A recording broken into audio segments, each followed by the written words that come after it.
सम्पूर्णमा नमस्ते। आज पनि नेप्सेनामा यहाँहरूलाई स्वागत छ। सर्वप्रथम CDSCO को करेन्ट इस्यु अपडेटको बारेमा जानकारी दिन चाहन्छु।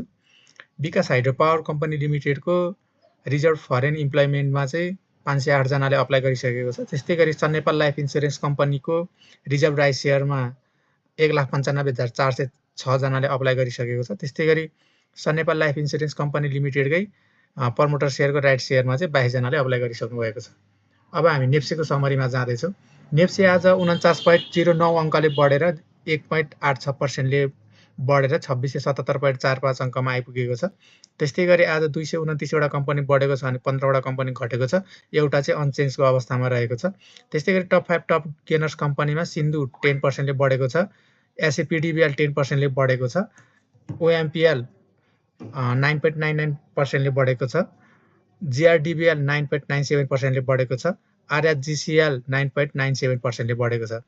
त्यस्तै गरी टप 5 टप लुजर्स कम्पनीमा WNLB 3.09%ले घटेको छ। NMB 50 2.13%ले घटेको छ।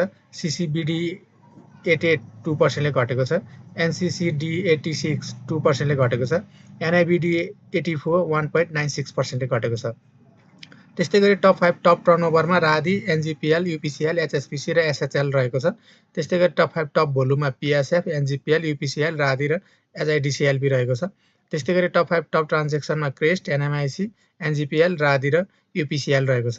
त्यस्तै गरी नेप्सेको आज मार्केट समरीमा टोटल टर्नओभर रुपिज 7,31,30,90,196.17 भएको छ भने टोटल ट्रेडेड सेयरमा 1,68,88,459 भएको छ। त्यस्तै गरी टोटल ट्रान्जेक्सनमा 73,054, टोटल स्क्रिप्ट ट्रेडेड 310। त्यस्तै गरी टोटल मार्केट क्यापिटलाइजेसन रुपिज 44 खर्ब 55 अर्ब 26 crore 82,84,288.22। Total float market capitalisation rupees 14 खर्ब 95 अर्ब 10 करोड 8,42,296.39 रहेको छ।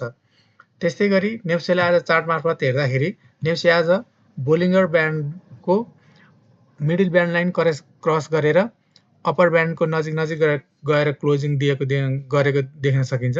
त्यस्तै गरी पिभोट टेबलबाट हेर्दाखेरि पीलाई पनि क्रस गरेर बजारले आज क्लोजिङ दिएको छ। त्यस्तै गरी मुभिङ एभरेजलाई बाट हेर्दाखेरि 50 को MA लाई टच गरेर बजारले क्लोजिङ दिएको छ। सबै MA भन्दा माथि गएर क्लोजिङ दिएको छ। त्यस्तै गरी इजिमोको क्लाउडबाट हेर्दाखेरि कन्भर्जन लाइन र बेस लाइन भन्दा पनि माथि गएर बजारले आज क्लोजिङ दिएको छ। तर बजार चाहिँ क्लाउड भन्दा पनि तल नै रहेको देख्न सकिन्छ। त्यस्तै गरी सारबाट हेर्दाखेरि सारलाई टच गरेर बजार अलिकति फर्केर क्लोजिङ दिएको देख्न सकिन्छ। त्यस्तै गरी सुपर ट्रेन्डलाई हेर्दाखेरि सुपर ट्रेन्डको नजिक गएर बजारले क्लोजिङ दिएको देख्न सकिन्छ। त्यस्तै गरी 926 को MA बाट हेर्दाखेरि 926 को MA भन्दा पनि माथि बजार गएर क्लोजिङ गरेको देख्न सकिन्छ। त्यस्तै गरी 926 को MA क्रसबाट हेर्दाखेरि 926 को MA भन्दा पनि माथि गएर बजारले चाहिँ क्लोजिङ दिएको देख्न सकिन्छ।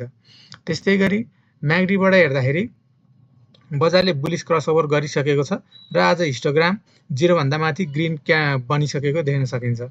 त्यस्तै गरी RSI बाट हेर्दाखेरि RSI आज 55.63 रहेको छ। त्यस्तै गरी MFA बाट हेर्दाखेरि 37.01, त्यस्तै गरी स्टोकबाट हेर्दाखेरि 82.84 र 38.19 रहेको देख्न सकिन्छ। हस्त यदि जानकारी गराउँदै नेप्सेनाबाट आजको लागि बिदा हुन चाहन्छु। हस्त धन्यवाद।